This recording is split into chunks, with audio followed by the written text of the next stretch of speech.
And now weather with meteorologist Elisa Raffa.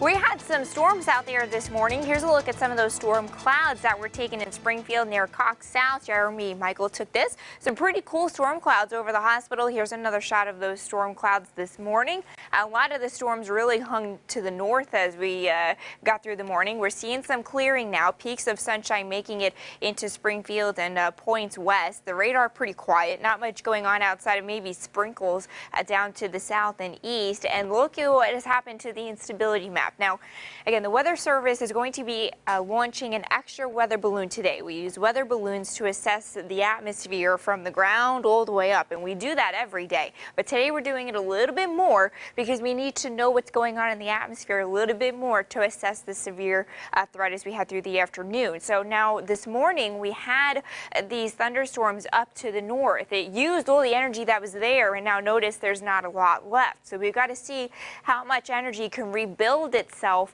for storms up to the north. Now it looks more likely that more of that energy will hang to the south because there wasn't anything going on this morning. So they're kind of starting with a full glass, and the glass is kind of empty up here, if that makes sense. So we got to kind of see where storms are going to redevelop and then which direction that they move.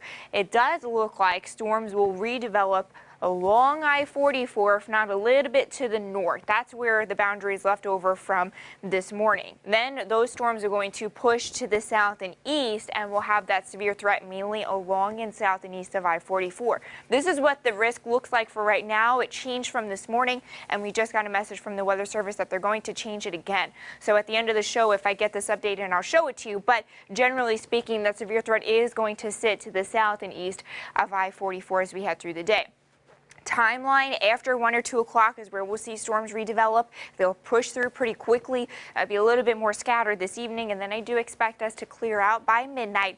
Threats are still the same. That's one thing that hasn't changed. It looks like starting as a hail threat, and then we'll have that damaging wind threat as the storms kind of come into this line segment and then try to push south and east. That damaging wind threat is probably going to be the one for us.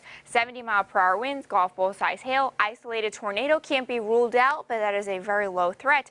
And then we could get some localized flash flooding because, as we saw this morning, these storms had a lot of moisture to work with. All right, so how this plays out, again, you see storms fired up around 1, 2 o'clock. They push to the south and east, and you see that kind of line that's got this arc shape. That's where we can get that damaging wind threat through the afternoon.